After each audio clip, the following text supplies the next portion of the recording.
Hello friends, સ્વાગત છે તમારું ચેનલમાં। આજે આપણે બનાવીશું એકદમ છૂટા અને પરફેક્ટ માપ સાથે હક્કા નૂડલ્સ। જો તમને મારી રેસીપી ગમતી હોય અને હજુ સુધીમાં ચેનલને સબસ્ક્રાઈબ ન કરી હોય તો સબસ્ક્રાઈબ કરવાનું ના ભૂલતા। પહેલાં આપણે નૂડલ્સ બાફી લઈશું। તો મેં મોટી કઢાઈ લીધી છે અને 6 થી 7 કપ જેટલું પાણી ઉમેર્યું છે।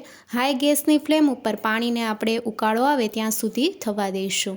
હવે ટેસ્ટ મુજબ મીઠું ઉમેરશું। મેં 1.5 ચમચી જેટલું મીઠું ઉમેર્યું છે। પાણી સરસ એવું ઉકળી ગયું છે। હવે આપણે નૂડલ્સ ઉમેરીશું। નૂડલ્સ મેં વજનમાં 250 ગ્રામ લીધા છે અને નૂડલ્સને આપણે ચમચીથી આ રીતે ચલાવી લઈશું જેથી એકબીજા સાથે ચોટી ન જાય, આ રીતે છૂટા છૂટા બને।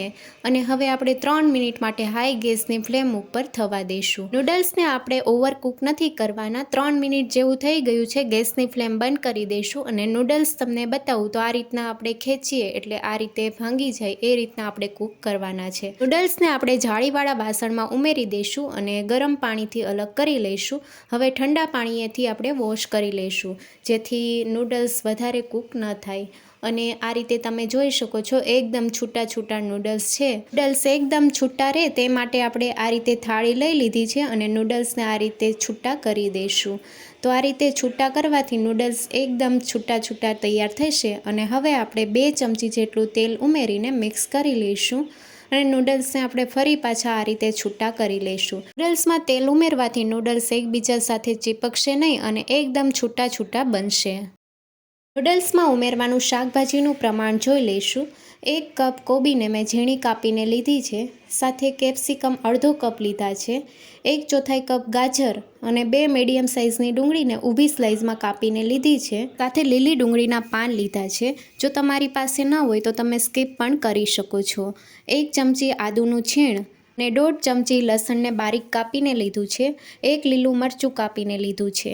નૂડલ્સ બનાવવા માટે જાડા તળિયાવાળી કઢાઈ લઈશું, 2 ચમચી તેલ ઉમેરીશું અને હવે આદુ મરચાં અને લસણ ઉમેરવાનું છે। 1 ઇંચ આદુના ટુકડાને છીણીને લીધું છે, 8 થી 10 લસણની કળીને ઝીણી કાપીને લીધી છે, સાથે 1 લીલું મરચું ઉમેર્યું છે અને બધી જ વસ્તુને હાઈ ગેસની ફ્લેમ ઉપર આપણે સાતળી લઈશું। આદુ મરચાં અને લસણ બળી ન જાય એ વાતનું ધ્યાન રાખવું। હવે 2 મીડિયમ સાઇઝની ડુંગળીને ઊભી સ્લાઇસમાં કાપીને લીધી છે અને સાતળી લઈશું। ડુંગળીનો હલકો કલર ચેન્જ થાય ત્યાં સુધી આપણે સાતળી લઈશું। ડુંગળીને જેમ સતળાશે તેમ તેમાંથી લેયર છૂટા પડવા લાગશે। તો પહેલાં કરતાં ડુંગળીનો કલર ચેન્જ થઈ ગયો છે અને ઓવર કૂક નથી કરવાની। હવે આપણે બાકીના શાકભાજી ઉમેરીશું। 1 કપ કોબી ઝીણી કાપેલી લીધી છે, સાથે અડધો કપ કેપ્સિકમ, 1/4 કપ ગાજર અને લીલી ડુંગળીના પાન લીધા છે। તમારે જો ગાજર વધારે પ્રમાણમાં લેવા હોય તો તમે અડધો કપ લઈ શકો છો। બધી જ વસ્તુને સાતળી લઈશું। મીઠું આપણે અત્યારે નથી ઉમેરવાનું, જો મીઠું ઉમેરશું તો શાકભાજીમાંથી પાણી છૂટું પડવા લાગશે, એટલા માટે આપણે આ રીતે સાતળી લઈશું। ગેસની ફ્લેમ હાઈ રાખવાની છે। ચાઇનીઝ વસ્તુ આપણે બનાવીએ ત્યારે ગેસની ફ્લેમ હાઈ રાખીને સાતળવાનું છે। તો હવે આપણે અડધી ચમચી મરી પાવડર ઉમેરીશું અને મિક્સ કરી લઈશું। શાકભાજીને આપણે બહુ વધારે કૂક નથી કરવાના, થોડો ક્રન્ચી ટેસ્ટ આવે તે માટે આપણે થોડું સાતળી લઈશું। અને હવે આપણે સોસ ઉમેરવાના છે। 2 ચમચી સોયા સોસ ઉમેરીશું, 2 ચમચી રેડ ચીલી સોસ। જો તમે તીખું ઓછું ખાતા હોય તો તમારે 1 ચમચી જેટલો ઉમેરવાનો, સાથે 1 ચમચી આપણે વિનેગર ઉમેરીશું। તો સોસમાં પણ વિનેગરનો થોડો ભાગ હોય છે એટલે વિનેગર તમે ઓછું ઉમેરો તો પણ ચાલે અને સ્કીપ કરવું હોય તો સ્કીપ પણ કરી શકો છો।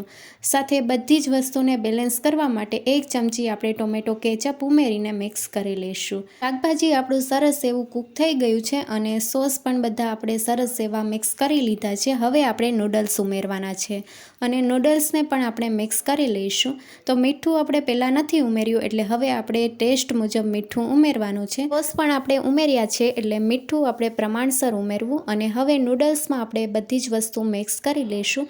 તમે જોઈ શકો છો એકદમ છૂટા છૂટા નૂડલ્સ તૈયાર થયા છે। હાઈ ગેસની ફ્લેમ ઉપર આપણે મિક્સ કરવાનું છે।